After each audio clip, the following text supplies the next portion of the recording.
राधा स्वामी दयाल की दया, राधा स्वामी सहाय, राधा। सबसे पहले तो आप सबको राखी की मंगल कामनाएं, बहुत बहुत आशीर्वाद।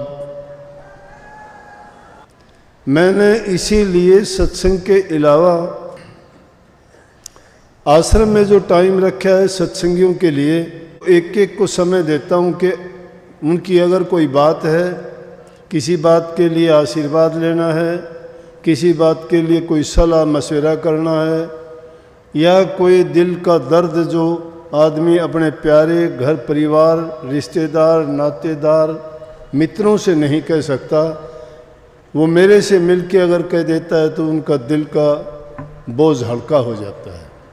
ये एक बहुत बड़ी बात है। इंसान को कुछ दो ना, लेकिन उससे अच्छी मीठी उसकी दिल की बात सुन लो तो भी उसको बहुत कुछ सांत्वना मिलती है। इसीलिए जब किसी को कोई पीड़ा होती है, दुख दर्द तकलीफ़ होता है, तो हम जाके मिलते हैं, उससे हालचाल पूछते हैं तो उससे शांति मिलती है। और कई बार कोई मजबूरी के कारण नहीं जा पाता तो आदमी शिकायत करता है, बोला कि मुझे जब ऐसा हुआ ना, वो आदमी नहीं आया पूछने के लिए, वो ठीक भी हो गया, वो उसका दर्द पीड़ा थी वो ख़त्म हो चुकी, लेकिन उसकी वो बात फिर भी उसने याद रख ली। तो इसलिए ये मिलना जुलना, हालचाल पूछना बहुत बड़ी बात है। अब आते हैं राखी पर। ये आज कोई नया त्यौहार नहीं है।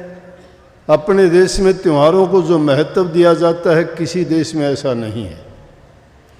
बड़े हर्ष उल्लास से हम सभी त्योहारों को बड़ी खुशी से मनाते हैं। आज के दिन भी इसको वैसे तो बहन भाई का त्यौहार मान लिया गया, लेकिन ये बहन भाई का त्यौहार तो नहीं था। लेकिन बदलते बदलते कुछ ऐसा हो गया कि हमने इसको बना ही दिया कि बहन और भाई के प्यार का त्यौहार है। बहनें जाती हैं पिता के घर में, भाई को राखी बांधती हैं। लेकिन ये राखी भी भाई के लिए नहीं थी, कोई भी किसी को भी बांध सकता है। चाचा को, ताया को, भाई को, मामा को, फूफा को, किसी मित्र को, किसी को भी, अड़ोसी पड़ोसी को ये राखी सूत्र बांध सकते हो। इसका अर्थ कुछ और था। आज नहीं, बहुत पुरानी परंपरा है, कम से कम 6000 साल पुरानी है ये। पुराने समय से जब देवताओं के और असुरों के युद्ध होते थे, तब से ये चालू हुई थी। और इस बार की राखी का तो एक विशेष महत्व भी है। मैंने सुना था कि ये संयोग 400 साल के बाद में ऐसा हुआ है कि 30 अगस्त को राखी का त्यौहार आया है, 400 साल के बाद। तो बहुत बड़ी बात है। आज का दिन तो बड़ा महत्वपूर्ण हो गया। ये दिन किसी किसी को नसीब होता है, 400 साल कौन जीता है। तो ये जो अब हम हाजिर हैं, हम सब नसीब वाले हैं, ऐसा दिन देखने को मिला और इतना बड़ा त्यौहार। अब विशेष रूप से तो जब हमारे त्यौहार ज़्यादातर परंपराओं पे बने हैं, दशहरा देखो, दिवाली देखो, होली देखो, राखी देखो, ये जितने भी त्यौहार हैं इनके पीछे बहुत बड़ी घटनाएं हुई हैं।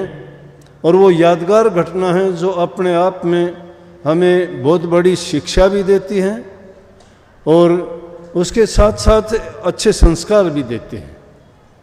और उनको अगर सही रूप में हम मान लें और उन पर चलें तो हमें बहुत उनसे फ़ायदा भी मिलता है।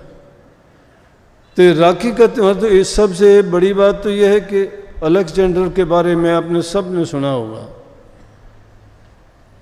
कि कितना बड़ा वो महत्वाकांक्षी राजा था। सारी दुनिया को विजय करना चाहता था सिकंदर, सारी दुनिया को विजय करना चाहता था। जब वो चला अपने देश से तो रास्ते में जितने आए सबको जीतता हुआ चला आया। और उनको जीतते जीतते जब हिंदुस्तान में आया तो उसने सुना कि पुरु राजा, जिसका नाम पोरस था, बड़ा शक्तिशाली है। और उस भय के मारे उसने अपनी सेना को रोक दिया और उसको मुश्किल होगी कि वापस भी नहीं जा सकता, कि नहीं तो दुनिया में मेरी ये बेइज्जती होगी, सिकंदर इतना महान था और हिंदुस्तान में राजा पुरुष से डर के वापस आ गया, आगे भी नहीं बढ़ सकता था। उसको डर भी लगता था कि तेरी हार हो जाएगी। उस समय में उसकी पत्नी ने उसको युक्ति बताई और उसने राजा पुरु को राखी भेजी। ये हमारे ही लोगों ने उनको बताया कि इससे बचने का एक ही उपाय है, अगर आप राजा पुरुष को अपना भाई बना लो तो इस आपदा से आप बच जाओगे। और वही हुआ कि उसने जो है राजा पुरु को राखी भेजी और उसने भाई बना, तो उस बात से टल के वहीं से सिकंदर वापिस हो गया। अब इतिहास में तो अनेकों बात ऐसी हैं, लेकिन ये बात भी उनमें एक मुख्य है कि जिसके कारण सिकंदर वापिस हुआ। तो ये त्यौहार उस टाइम से भी चला था, ये राखी का त्यौहार। हम इसको एक साधारण धागा मानते हैं। बंधन तो धागा नहीं होता, बंधन तो वचन का ही होता है। बंधन एक पर्ण होता है, एक नियम होता है, एक आस्था होता है, एक अटूट विश्वास होता है। उस धागे में ये सारी चीज़ें बंधी हुई होती हैं, लेकिन उसको कोई धागा मानता है, ये उसकी मूर्खता और गलती है। ये धागा बंधवा लेना, उसके बदले में 2-4 रुपये 100, 200, 500 दे देना, कोई लत्ता कपड़ा भेंट दे देना, ये कोई उसके बदले में चीज़ नहीं दी गई। वो तो एक हमारा नियम है और कुदरत का भी नियम है कि जो इंसान अगर किसी को कुछ देता है तो उसको खाली ना जाने दो, तुम भी उसको बदले में कुछ ना कुछ दो। क्योंकि जो इंसान देता नहीं है वो लेता भी नहीं है, उसको मिलेगा भी नहीं। दाता देने वाले को कहते हैं, मांगता मांगने वाले को ही कहते हैं। मांगता भिखारी बन जाता है, जो भिखारी बन जाता है उसको लेने की आदत होती है, वो दे नहीं सकता। लेकिन जो अपनी आदत को बढ़ाए रखता है देने की, तो वो ज़रूर देता ही देता है। तो ये तो उस टाइम की बात है। इंद्र के टाइम में भी हमेशा ही, जब से सागर मंथन हुआ था उसी समय से भी पहले राक्षसों का और देवताओं का आपस में था, आपस में झगड़ा होता रहता था। तो एक और हर बार देवता हारते थे, तो राक्षसों से भयभीत थे। तो इंद्र उस भय के मारे बड़ी चिंता में था, तो उसको बताया। और उसकी पत्नी ने क्या किया, एक धागा लेके और वो बताया कि आप ये सूत्र बांध के जाओ और आपकी विजय होगी। जब उनको वो ये राखी का धागा बांधा तो उस देवताओं की उसमें जीत हुई। परंपरा हो गई उससे कि जो इसको धागा बांधेगा वो उसको बदले में उसकी रक्षा सुरक्षा की गारंटी लेगा, उसके बुरे वक्त में उसकी सहायता और मदद करेगा। और उससे भी प्रसिद्ध घटना है, जब महाभारत का युद्ध हुआ, श्री कृष्ण जी ने प्रण किया था कि मैं शिशुपाल के 100 कसूर माफ़ कर दूंगा। मैं ज़्यादा लंबी कहानी नहीं बताना चाहता, छोटे में कहना चाहता हूँ। कहने लगा कि मैं शिशुपाल के 100 कसूर, क्योंकि शिशुपाल गलतियों पे गलतियाँ करता था और कृष्ण जी ने कहा था कि इसकी गलतियाँ सहन करने लायक नहीं है। फिर भी उसने कह दिया था कि मैं इसके 100 कसूर माफ़ करूंगा, अगर 100 से ज़्यादा कसूर हो गए तो मैं बख्शूंगा नहीं। तो एक समय आया वो कहता था तू गवाला है, तू ये है, तू वह है, तू पागल है, तू ऐसा वैसा है, तू घटिया है। सुनता रहा, उसकी गलतियां गिनता रहा, 1-2 कहते कहते जब 100 पूरी होगी, सुदर्शन चक्कर निकाल के उसने कृष्ण जी ने छोड़ दिया और शिशुपाल का वध कर दिया, गला काट दिया। तो सुदर्शन चक्कर उसका गला काटने के बाद में वापस जब कृष्ण जी की उंगली में वो आके रुका तो उस वक्त में उसकी उंगली में चोट लग गई। और द्रौपदी उस टाइम में बैठी हुई थी, तो जब उसने देखा तो उसने एक अपनी साड़ी से पल्लू से लीर पाड़ के, लीर जानते हो ना, कपड़ा पाड़ के पट्टी की तरह उसकी उंगली पे बांध दिया। और वो उंगली पे बांधने का नतीजा क्या हुआ कि जब द्रौपदी को सभा में नंगा करने लगे तो उसके बदले में श्री कृष्ण जी ने उसके बदले में उसके चीर की साड़ी इतनी बढ़ा दी कि उस साड़ी का अंत ही नहीं आया। और दुशासन जैसा योद्धा पसीना पसीना होकर बेहोश होकर गिर पड़ा। किसके बदले में कृष्ण जी ने मदद करी? उस लीर के बदले में। एक छोटे से उस कपड़े के टुकड़े के बदले जो उंगली पे बांधा गया था वो भी एक राखी का सूत्र माना गया था। और ये परंपरा उसी से जोड़ के अब भी हम कहते हैं कि राखी बांधने से वो उसके लिए ये वचन देता है कि तेरे बुरे वक्त में मैं तेरे काम आऊँगा। एक घटना इसी प्रकार से कितनी बड़ी हुई, राजा बलि की जो राक्षसों का देवता था, और 110 यज्ञ उसने पूरे कर लिए थे। और राक्षस जब इतने यज्ञों को पूरे करते देख के इंद्र को बड़ी चिंता हुई कि ये तो अगर और ज़्यादा इसने कर लिए तो ये तो मेरा राज छीन लेगा, देवताओं का तो विनाश कर देगा, क्योंकि ये राक्षस है, ये राक्षसों वाले काम करेगा। अब इंद्र विष्णु भगवान के पास गया और विष्णु भगवान के पास जाके न कहने लगा जी ये तो बहुत गलत हो गया। बोला क्या बात है? कि इस तरह से राजा बलि ने तो 110 यज्ञ पूरे कर लिए और वो राक्षसों का राजा है, अगर उसने ज़्यादा कर लिए तो वो तो यहाँ देवताओं को निकाल बाहर करेगा, देवताओं का तो खात्मा ही हो जाएगा, राक्षस राज हो जाएगा पूरी दुनिया में। बोले चिंता ना करो, मैं इसका इंतज़ाम करूँगा। और विष्णु भगवान 52 भगवान का रूप धार के उसकी यज्ञशाला में प्रकट हुए। और उनका ये नियम था कि जब भी कोई ब्राह्मण आएगा यज्ञ के समय में तो मैं उसको दान जरूर दूंगा। अब यहाँ पे हमारे लिए और एक बात सोचने की हो जाती है, जब वो वहाँ पहुँचता है तो उसका गुरु जो था, राजा बलि का गुरु कहने लगा, वो जब यज्ञ के लिए जाने लगे और उसी टाइम में विष्णु भगवान प्रकट हो गए छोटे रूप में। 52 भगवान इसीलिए कहते हैं, बहुत छोटे रूप में जब प्रकट हुए और कहने लगे जी आप यज्ञशाला में चले हो। बोले कि तुम कौन हो? बोला मैं ब्राह्मण हूँ, पहले मुझे दान दो। उसने सोचा इसको क्या दान लोगे? बोला जी क्या दान देना था, आप वचन भरो पहले। बोला वचन ही है, बोलो तू जो कहेगा। तो उसका गुरु कहने लगा कि राजा बलि गलत करते हो, ये कोई ब्राह्मण नहीं है, कोई छद्म रूप धर के कोई ऐसी शक्ति आई है जो तुझे छड़ने के लिए आई है, बच जाओ। अब यहाँ चीज आती है, एक तो हम कहते हैं कि गुरु के वचन को मोड़ना नहीं चाहिए, लेकिन राजा बलि कहता है, अपने गुरु को ही कहता है कि मेरा धर्म यह है कि जब ब्राह्मण आया है इसमें खाली नहीं लौटाऊंगा। उस तरफ से गुरु का वचन टूटता है। गुरु की बात को छोड़ के राजा बलि ने उसको कहा कि मांगो, क्या मांगोगे? उसने कहा मांगना क्या था, मुझे 3 कदम जगह दे दो, हम यहाँ कोई कुटिया बना के रह लेंगे, हम भी यहाँ अपना गुजारा कर लेंगे। बोले ठीक है। बोले कि बोल दिया, वचन दे दिया कि तुम नाप लो 3 कदम। अब राजा बलि का जितना था 1 कदम में उसके पूरे राज्य को माप लिया। कई कह देते हैं ना कि पूरी पृथ्वी को माप लिया। पूरी पृथ्वी को वो कैसे दे देगा? राजा बलि का जितना वो राज था वो सारा का सारा माप लिया 1 कदम में।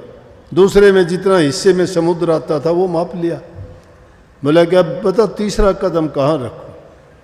राजा बलि ने दोनों हाथ जोड़े और नीचे झुक के कहा कि तीसरा कदम मेरे सिर के ऊपर रख। कोई जगह ही नहीं रही, तो तीसरा कदम जब रखा तो उसके सिर के ऊपर पैर रख के कहने लगे जाओ तेरा पाताल लोक में राज करो, फिर यहाँ राज नहीं है तेरा। कहाँ इंद्र की राज की लालसा रखने वाला, उसके लिए यज्ञ करने वाला इतने प्रयत्न किए। तो ठीक कई संतों ने अपनी चेती होत नहीं, प्रभु चेती तत्काल, बलि चाहे हो आकाश को प्रभु पठायो पाताल। हमारी चेती नहीं होती, प्रभु की चेती होती है। इसका मतलब हमारे मन में जो हम चाहते हैं करना ऐसा नहीं होगा, जो मालिक चाहता है, परमात्मा चाहता है वो होगा। राजा बलि ने तो इंद्र का राज चाहा था, लेकिन जाना कहाँ पड़ गया उसको? पाताल लोक में जाना पड़ा। लेकिन ये बात सोच के इसका मतलब ये नहीं है कभी हम भाग्य के सहारे और कह दें कि जब उन राजाओं के साथ ऐसा हुआ तो हम भी क्यों प्रयत्न करें। नहीं, आदमी को अपना कर्तव्य पूरा अवश्य करना चाहिए। उस कर्तव्य में अगर कोई बाधा आती है वो अलग बात है, लेकिन मेहनत करने में, अपने काम में जब लगे रहोगे तो ये हो नहीं सकता कि उसका परिणाम आपको अच्छा ना मिले। मिलेगा, जरूर मिलेगा। राजा बलि भले वहाँ चला गया, अब मुश्किल हुई विष्णु भगवान जब वहाँ गया, क्योंकि उसके सिर पे एक कदम रख कर वहाँ कर दिया, बोला कि मैं बहुत खुश हुआ आपके इससे कि भैया आपने जो है मुझे ये तीनों दी के वरदान दो मुझे। बोला जी वरदान ये है कि मैं आपके दर्शन नित्य प्रति करता रहूं।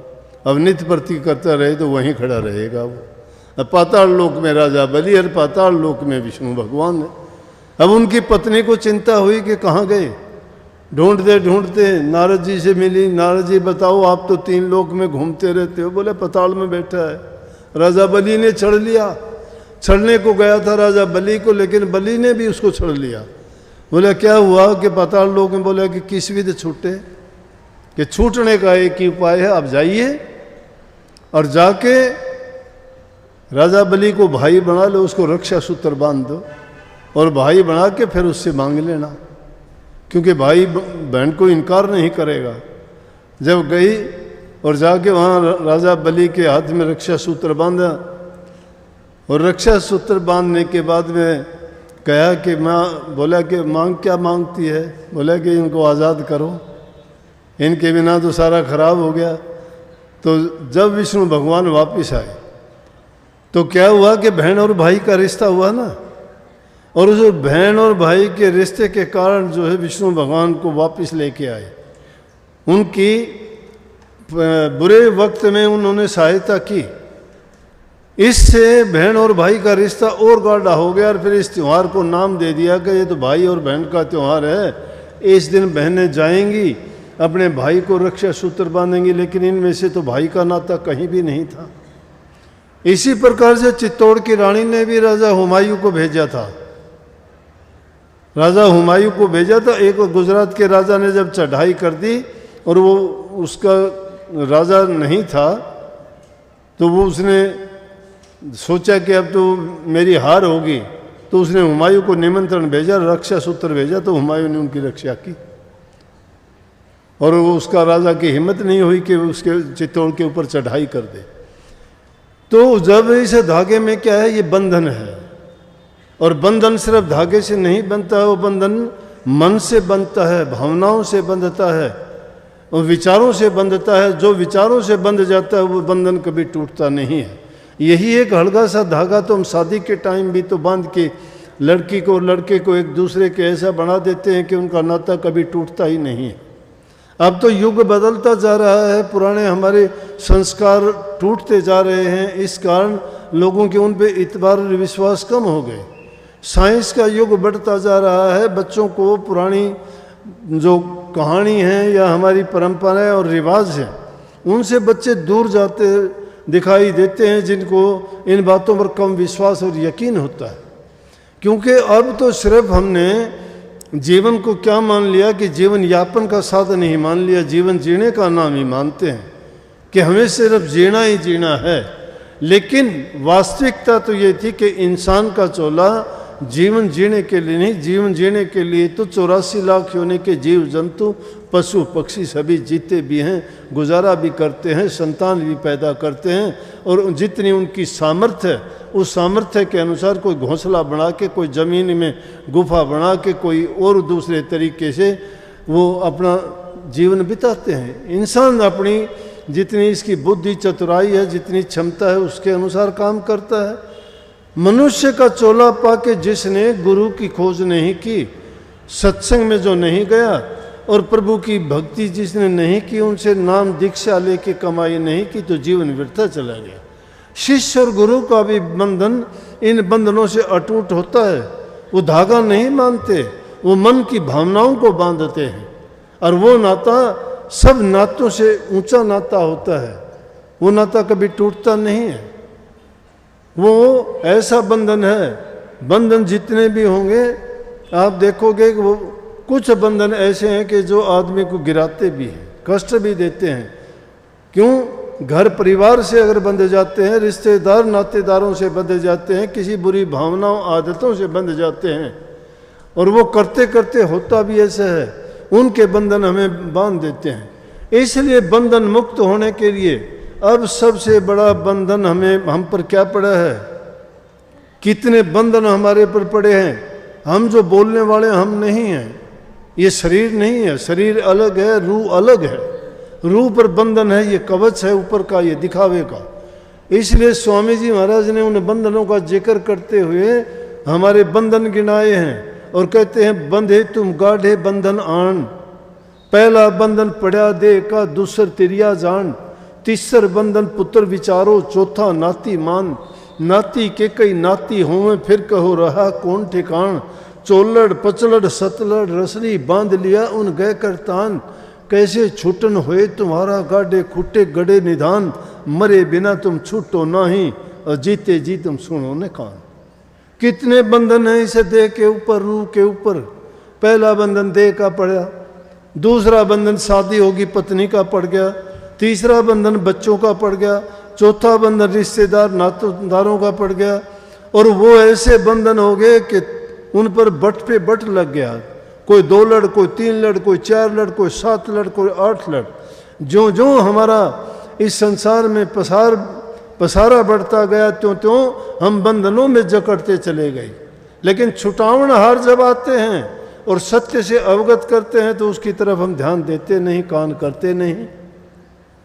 उसकी तरफ ध्यान क्यों नहीं देते कि हम उन चीज़ों को मिथ्या मानते हैं। मिथ्या मानने का कारण क्या है कि जो चीज़ हमें इन आँखों से दिखाई देती है, हमारी बुद्धि से जिसके बारे में हम उनके गुण दोष देख सकते हैं, सोच सकते हैं, जान सकते हैं, उसको सत्य मानते हैं। और जो अदृश्य है, जो निर्गुण है, जो दिखाई नहीं देती, उसको हम मानने के लिए तैयार नहीं हैं। इसीलिए तो लोग उन पाप कर्मों में फंसते चले जाते हैं। कहते हैं कि किसने देखा क्या है, जिंदगी है, खाओ पियो ऐश करो, मज़े करो। इस देह पर इतने बंधन पड़ने के बाद में इस बुद्धि को भी उन्होंने कैद में कर लिया है। इस माया का खेल है ये। माया नित्य एक बंधन से निकलते हो दूसरा आगे तैयार मिलेगा।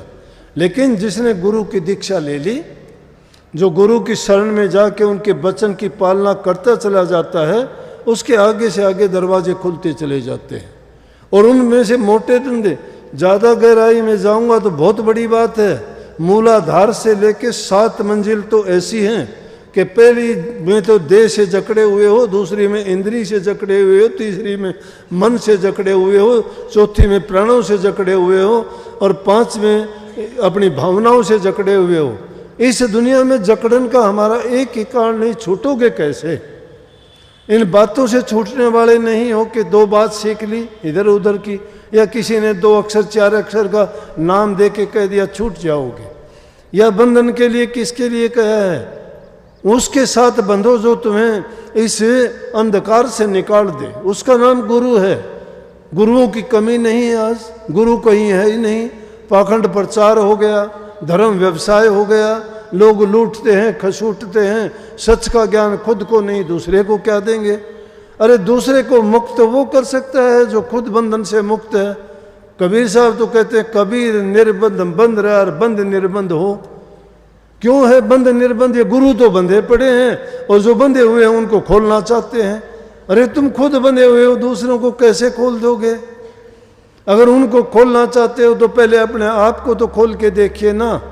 जिसने गुरु की शिक्षा नहीं मानी और जो गुरु के बंधन में नहीं बंधा, और गुरु का बंधन क्या है? गुरु की शिक्षा। गुरु की शिक्षा, गुरु क्या कहता है? गुरु कहता है कि पहले तुम गुरु भक्ति करो। गुरु भक्ति में सेवा भक्ति आती है, नाम भक्ति आती है, प्रेम भक्ति आती है। सारी भक्ति किस चीज से पूरी होंगी?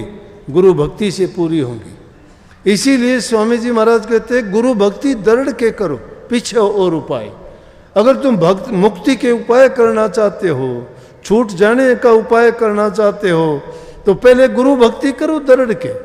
दृढ़ के करना का मतलब गुरु के वचन को तो मान लो नहीं। तुम किसके वचन मानते हो?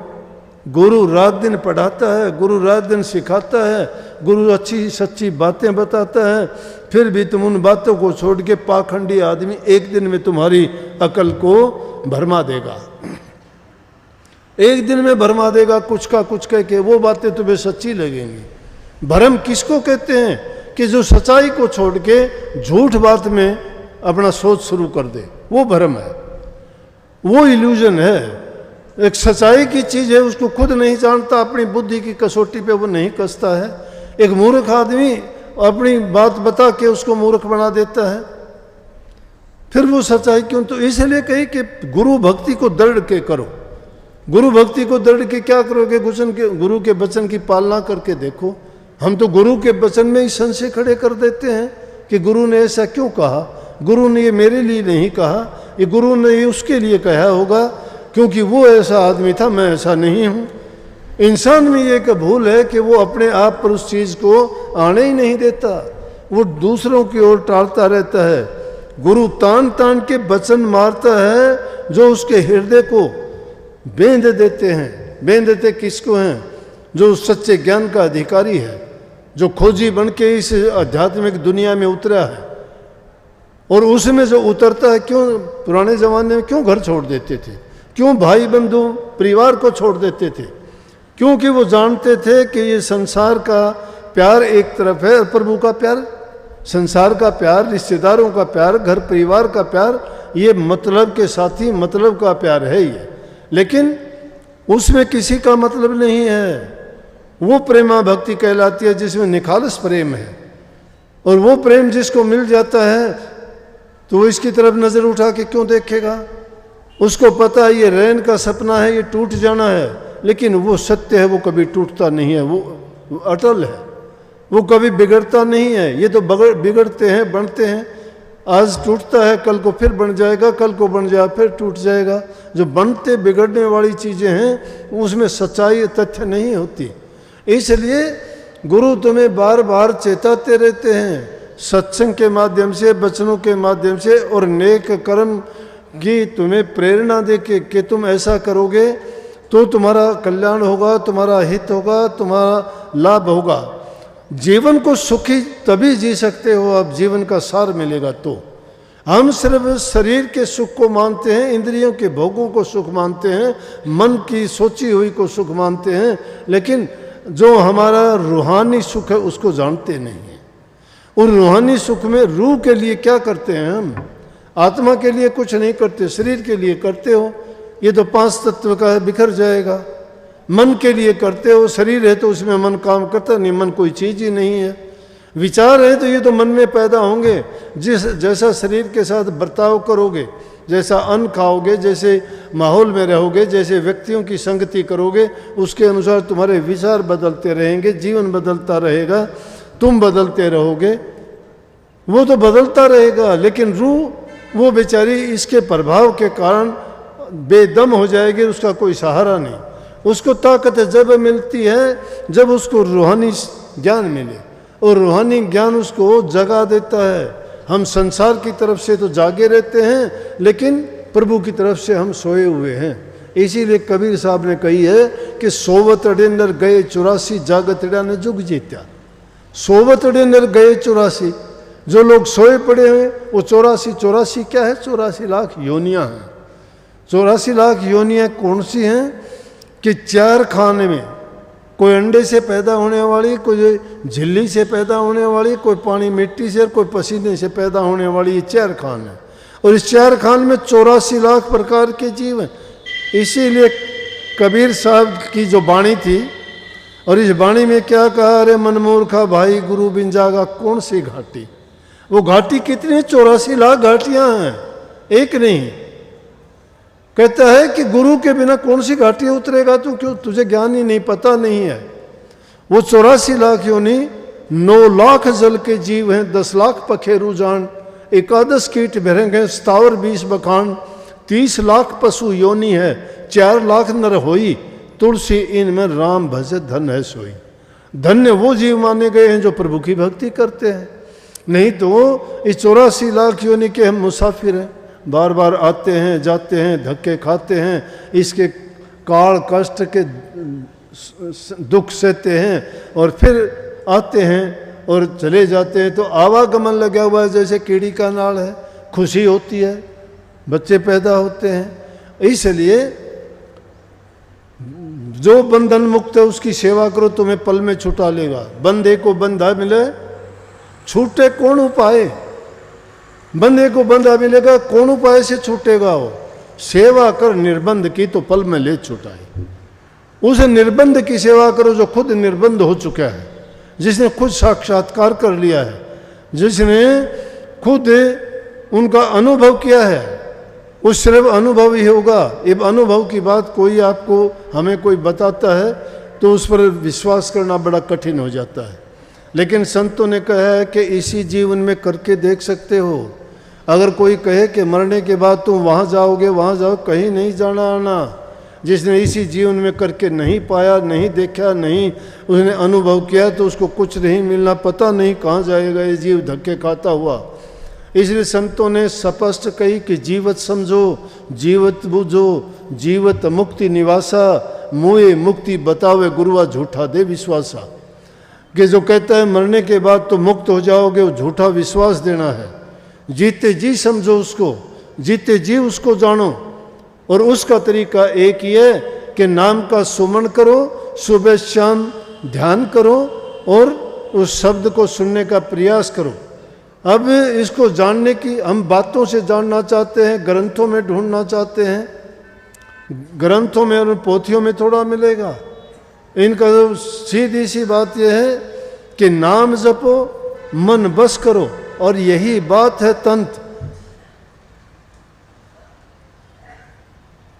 पढ़ पढ़ पोथी क्यों में लाखों ज्ञान ग्रंथ, उन ज्ञान ग्रंथों को पढ़ पढ़ के क्यों खामा मरते झकते खपते हो, उनमें नहीं है वो।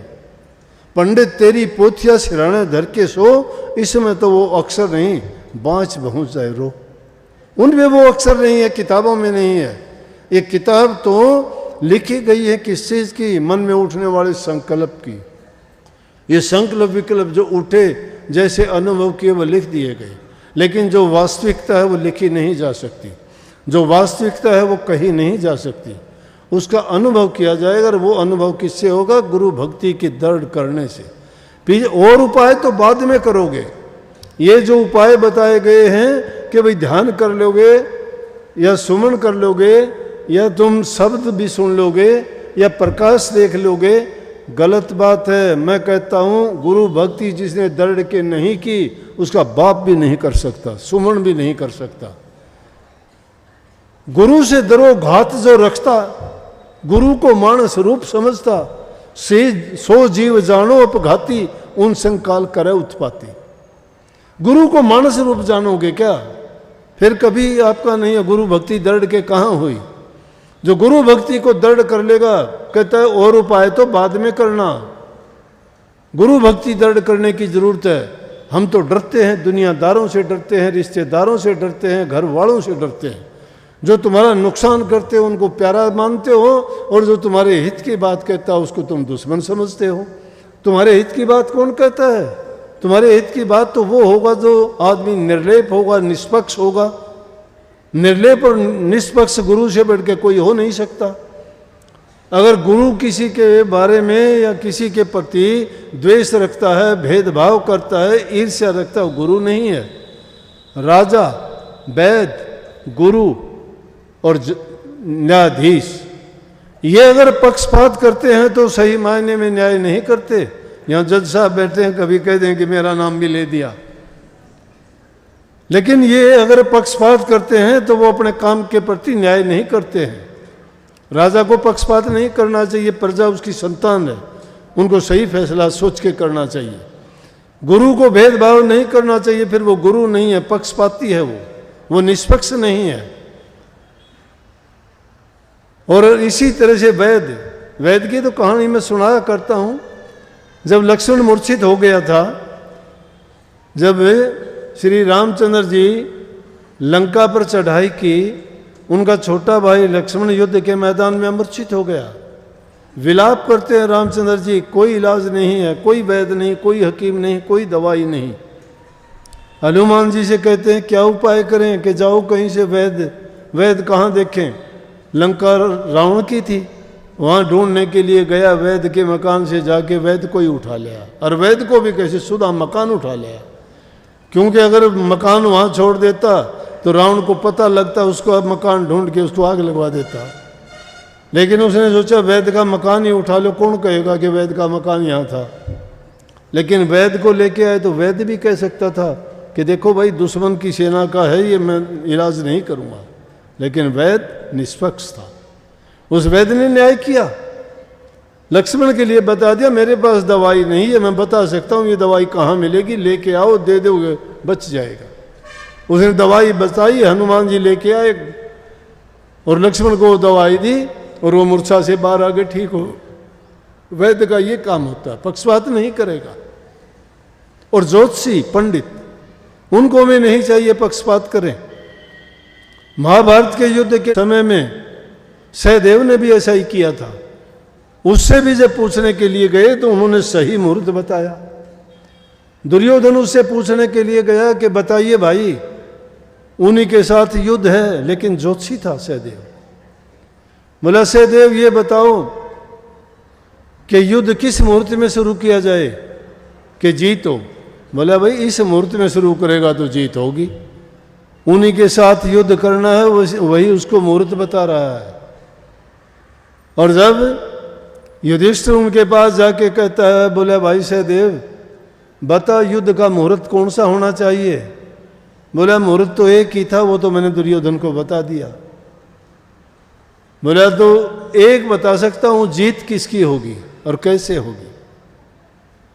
बोला वो बता। बोला आज तो नहीं बता सकता, कल को बताऊंगा। अगले दिन शाम के टाइम गया, जहाँ मुर्दे थे वहाँ एक उसका गुरु था, वो गिद्दड़ की योनि में आ गया था। वो और गिद्दड़ की घरवाली दोनों वहाँ आए तो गिद्दड़ की घरवाली बड़े नखरे कर रही थी, उन मुर्दों को खा नहीं रही थी। कहने लगी ये तो बासी हैं, पुराने हैं, इनमें तो मज़ा नहीं आता। वो गिद्दड़ कहने लगा ज़्यादा नखरे ना कर, अपना पेट भर ले आज कल को युद्ध शुरू हो जाएगा यहाँ, और रोज़ाना बड़े बड़े योद्धा मरेंगे, खूब अपना पेट भर के खाना। उसी टाइम सहदेव बोल पड़ा गुरुजी, अब आप पूछोगे वो गिद्दड़ की योनि में थे और सहदेव आदमी की योनि में। बोले तो पुराने ज़माने में जानवरों की भाषा इंसान समझते थे, अब भी समझते हैं बहुत से, जो उनके बीच रहते हैं उनकी भाषा जानते हैं, उनकी मुख्य भाषा होती है। लेकिन जब सतयुग था, अच्छे वक्त थे, धर्म पर सब कुछ टिका हुआ था, अधर्म और पाप इतना नहीं फैला था। अब तो झूठ कपट बेईमानी ठगी, अब तो जिसका हित करो, जिसकी भलाई करो, जिसका अच्छा करो वही तुम्हारा दुश्मन होगा। जिसका ज़्यादा अच्छा करोगे वो सबसे बड़ा दुश्मन बनेगा, कम करोगे वो थोड़ा कम रह जाएगा। लेकिन ये ज़रूर सोच लेना, इसीलिए महापुरुषों ने कही कि नेकी कर दरिया में डाल, कि नेकी करने के बाद में भूल जाना भाई कदे यूं सोच ले कि इसके बदले मेरा अच्छा होगा। अच्छा कोई नहीं करेगा, जिसका अच्छा करोगे वही दुश्मन बनेगा। तो उससे जब पूछने लगा, बोला गुरुजी, बोले हाँ भाई। बोला ये बताओ कि इस युद्ध में जीत किसकी होगी। बोला भाई जीत तो उसकी होगी जो पहले शंख बजाएगा। अगले दिन जाके युधिष्ठिर से कहने लगे भैया कि युद्ध का मुहूर्त तो वही है, लेकिन जीत तो उसकी होगी जो पहले शंख बजा देगा। बोला ठीक है। तो कहते हैं महाभारत का युद्ध जब शुरू हुआ तो उसमें पांडवों ने पहले शंख बजाया, और इस कारण थोड़े होते हुए भी उनकी तो जीत हुई, उनकी हार हुई।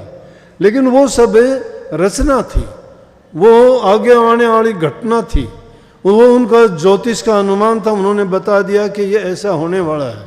इस प्रकृति में नया कुछ नहीं होता है, प्रकृति में नया कुछ नहीं होता है। एक जगह से चीज़ टूटती है, दूसरी जगह से बनती है। अपनी आंखों के आगे देख लो, देखते देखते क्या हुआ, जहाँ झील थे वहाँ आजकल झील नहीं रही, बड़ी बड़ी बिल्डिंगें खड़ी हैं। जहाँ पहाड़ थे आज वो पहाड़ ख़त्म हो चुके हैं, मिट्टी के टीले थे वो कहाँ के कहाँ गए, जल के स्रोत थे वो नहीं रहे। जहाँ कहीं फसल का दाना नहीं होता था वहाँ धान होते हैं, इतनी सब्जियाँ फ्रूट होते हैं। जहाँ कहीं पेट भरने के लिए अनाज पैदा नहीं होता था, जहाँ कुछ नहीं होता था और जहाँ सब कुछ होता था वहाँ आज बंजर भूमि हो चुकी है। आज इंसान चंद्रमा पर जाने के लिए ललायित है, वहाँ पहुँचने के लिए तैयार है। और हो सकता है कि ऐसा रास्ता भी खोज ले कि हम जिसके लिए इतने प्रयत्न करते हैं कि ध्यान करो, अभ्यास करो, सुमन करो, खान पीन के परहेज करो, संगत अच्छी करो, अपना जीवन अच्छी तरह बिताओ, जब प्रभु के दर्शन होंगे। हो सकता है यह साइंस ऐसा काम भी कर दे, प्रभु के पास ही भेज दे हमें, को धीरे धीरे करके खोज हो जाए तो हो सकता है हो जाएगा, ऐसा टाइम भी आ जाएगा। लेकिन वो तो होगा जब होगा। हमें वर्तमान देखना चाहिए। आदमी ना अपने भविष्य की ओर ज़्यादा झांको और ना गई बात को रो। अगर पीछे कहते हैं कि जो आदमी ओछी खाट पर सोवे, ओछी जूती पहरे, ओछी खाट पर सोवे, मूर्ख वो जो गई बात न रोवे। मतलब जो चीज़ बीत जाती है वो बीत गई, उससे सबक ले लो कि मेरी उस गलती के कारण मुझे ये कष्ट हुआ था, वो गलती अब दोबारा ना दोहराऊं मैं। अगर उसको दोहराता है तो मूर्ख कहलाता है। भविष्य के लिए मेहनत जो करोगे तो वो अभी वर्तमान काल में ही होगी। तीनों कालों को वर्तमान काल में जो इंसान जीना सीख जाता है, तीनों काल में कैसे कि भूत को याद रखता है, भविष्य के लिए मेहनत करता है, और मेहनत करने वाले की कभी बेकार नहीं चली जाती। लेकिन अंग्रेजी में तो कहावत है, those who indulge into their past and future certainly lose their present, कि जो भूत और भविष्य में उलझे रहते हैं ना, वो वर्तमान को खो देते हैं। वर्तमान को खोना नहीं, वर्तमान की एक एक पल, एक एक जो समय है, इसका पूरा हिसाब करो, उसका पूरा लाभ उठाओ। संतों ने ये कहा कि सांस सांस में नाम सुमर, व्यर्था सांस ना खोए, क्या जाने इस सांस का आवन हो ना होए। ये कबीर साहब कहते हैं, कहता हूँ कि जात और काहे बजाऊं ढोल, सांसा खाली जात है तीन लोग का मोल। तीन लोग का मोल एक सांस के बराबर बता दिया, है भी सही। जब ये इंसान मरने लगता है तो कहता है कि मुझे 2-4 सेकंड 2 मिनट मिल जाएं, मैं अपनी बातें कर लूं घर वालों से, कुछ दबा चिथा किसी का लेना देना है हिसाब करवा दूं। बोले कि एक पल भी नहीं मिलेगी, एक सेकंड भी नहीं मिलेगी। आँख फड़कनी ना मिले मुख विच रह गिरा, लख लाना सुथरा जिस पल दी करे निभा। आँख फड़कने का टाइम नहीं मिलता है, मुंह में घास लेओगे वो का वो मुंह में रह जाएगा। फिर किस बात के लिए हम इतना वो करते हैं। ये वक्त है, शरीर मिला है, करने के लिए मौका है, और वो भागी जीव हैं जिनके जीवन में गुरु मिला है। उनसे भागी वो हैं जिनको सत्संग मिला है, उससे भी ऊंचे भाग उसके हैं जिसको नाम मिला है। और जिसको नाम गुरु सत्संग मिल गया, उससे बढ़ के कोई इंसान नहीं है। और ये अवसर जिसको मिलने के बाद में जो व्यर्था खो देता है, उससे ज़्यादा मूर्ख नहीं है। उसका जीवन व्यर्था चला जाता है, तो इसे जीवन को व्यर्था नहीं खोना चाहिए। सुन रे अनजान तेरा होत मूल नुकसान, छोड़ निज ज्ञान कहाँ फिक्र करे माल की। बड़े बड़े छत्रधारी तेजवंत रूप भारी, गए छोड़ छोड़ हाथी घोड़े रथ पाल की। 4 दिन का जीवना विचार देख लाभान, होएगा हैरान जब हाक पड़े काल की। व्यर्था बिताओ ना अटल अमोल सांस, एक एक पल जात लाख लाख लाल की। एक एक पल लाख लाख लाल के बराबर की कीमत है। लेकिन जिनको मिला है वो उसकी कीमत कदर नहीं जानते, और जो उसकी कदर को जानते हैं तो वो जो प्रभु की भक्ति नामी दौलत को कमा के अपने जीवन को सफल कर लेंगे। नहीं तो ये जीवन हमारा बेकार चला जाएगा, और फिर लाख कोशिश करना, वो साहूकार दोबारा पूंजी आपको देने वाला नहीं है। साहूकार की जो पूंजी लाए हो उसका कभी सोचते नहीं हो कि वापस भी कर दें। करनी तो चाहिए कि ब्याज समेत, लेकिन हम देंगे कहाँ, हम तो वो भी बेकार में खो दी। इसलिए हर दिन से आदमी को सबक लेना चाहिए। जिंदगी में जितने दिन आगे बढ़ते जाते हो, बढ़ते नहीं हैं, बढ़ते नहीं हैं, कम होते हैं, ख़त्म होते हैं। जो था उससे कमी आती जा रही है, हर चीज़ की कमी आएगी। बुढ़ापे की ओर जो जो जाओगे, आयु तुम्हारी बढ़ती चली जाएगी, शक्ति तुम्हारी क्षीण कम होती चली जाएगी। और कम होते होते एक दिन जब उस अंत घड़ी जब आ जाएगी, फिर सिर्फ एक ही चीज़ आप लोगों के पास बचेगी, पछतावा। लेकिन जो लोग इस जीवन जीते हुए अपनी कमाई कर लेंगे, वो हंसते हुए जाएंगे, और उन्होंने इसी जीवन में सब कुछ जो पा लिया है वो इस बात को सिद्ध कर देंगे कि जीवित समझने वाली बात को, जीवित पाने वाली बात को जीते जी जिसे नहीं पाया। हम तो जीवन बर्बाद कर देते हैं, अपना बर्बाद करते हैं, दूसरों को कष्ट दे के बर्बाद करते हैं। किसी का दिल दुखा के सुखी कभी नहीं रह सकते, लिखवा लो। क्योंकि कर्म का परिणाम है ये। जब तुम्हारा कर्म ऐसा है, और जो इंसान दूसरे को दुख देता है वो कभी सुखी नहीं, 7 जन्म भी उसको सुख नहीं मिल सकता। इसलिए किसी को दुख ना दो, किसी को पीड़ा ना दो। अगर तुम ऐसा कर्म बना लोगे तुम्हें वो कोई नहीं कहेगा, लेकिन तुम्हारे कर्म का तो फल बन चुका, जो कर्म करोगे उससे रोकने वाला ही नहीं है कोई भी। कोई भी कर्म करके देख लेना। इस ब्रह्मांड में साइंस ने सिद्ध कर दिया, उंगली भी हिलाओगे पूरा ब्रह्मांड हिलता है उसके कारण। अणु और परमाणुओं की जो श्रृंखलाएं जुड़ी हुई सब हिलती हैं। आखिर तक समुद्र के किनारे बैठ के कंकर उसमें फेंक देना, वो पानी के आखिरी किनारे तक वो लहर जाएगी, तुम्हारी फेंकी हुई कंकर की भी। यहाँ की बोली हुई वाणी, अक्षर, आवाज़, हमारी जितनी भी चीज़ें हैं, ये कहीं व्यर्था नहीं, ये आकाश में ही घूम रही है। जो भी चीज़ एक बार बन जाती है वो मिटती नहीं, उसका परिणाम बन जाता है। तो उस परिणाम को ऐसा बनाओ, अच्छा करोगे तो अच्छा परिणाम मिलेगा।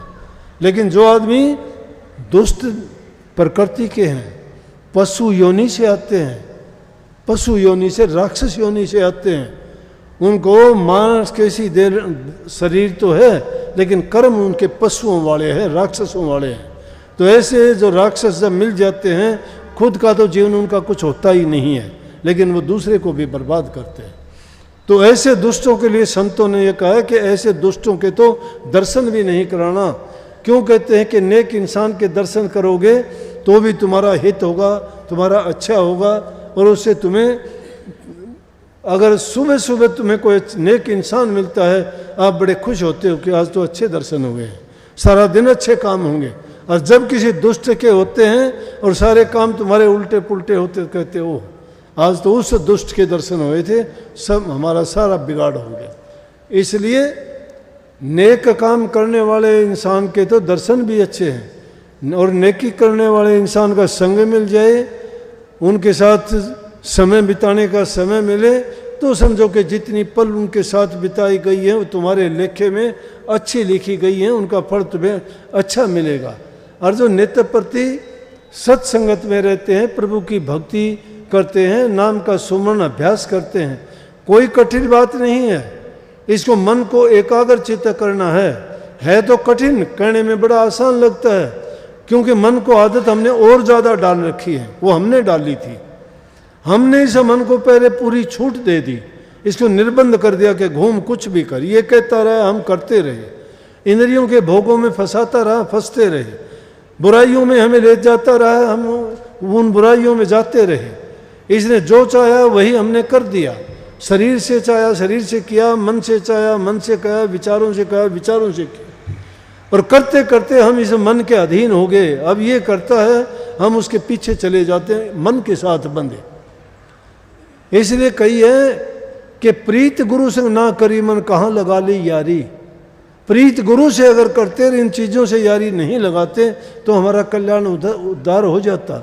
तो इस मन को समझाने के लिए बड़ा समय लगेगा, ये 1-2 दिन में मानने वाला नहीं है।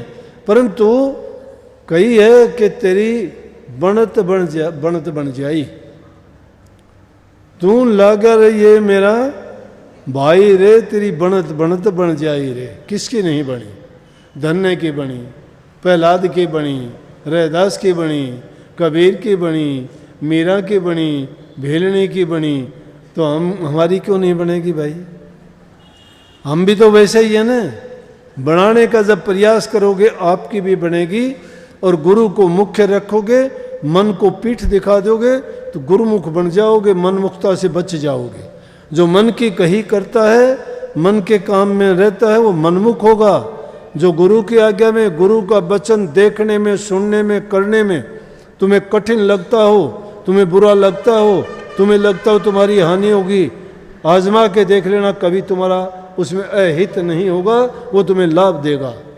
और जब चेते तभी बलार मोह नींद सो जाग, संतों की संगत मिले ताके पूरे भाग। मोह नींद से जाग जाता है, उसके पूरे भाग होते हैं, और संतों की संगत मिल जाते हैं, वो बड़े भागी जीव होते हैं। तो भाई बहुत बहुत आप सबको आशीर्वाद इस शुभ दिन की। एक बार फिर से आपको आशीर्वाद, मालिक आप पर सब पर कृपा करे, आप को पवित्र बनाए, शुद्ध बनाए, भक्ति में आपका मन लगाए। दूसरा मैं कहता हूं आप अपने परिवार को सुधार लो, मैं थमने सुधार दूंगा। आप अपने परिवार को सुधारने की गारंटी लो, मैं दुनिया को सुधार दूंगा। तुम्हारे से तुम्हारा परिवार भी नहीं सुधरता, 4 आदमी होते हैं, 5 आदमी होते हैं, उनको तुम सुधारो, मैं तुमने सब ने सुधारूंगा। फिर बहुत बहुत आशीर्वाद। राधा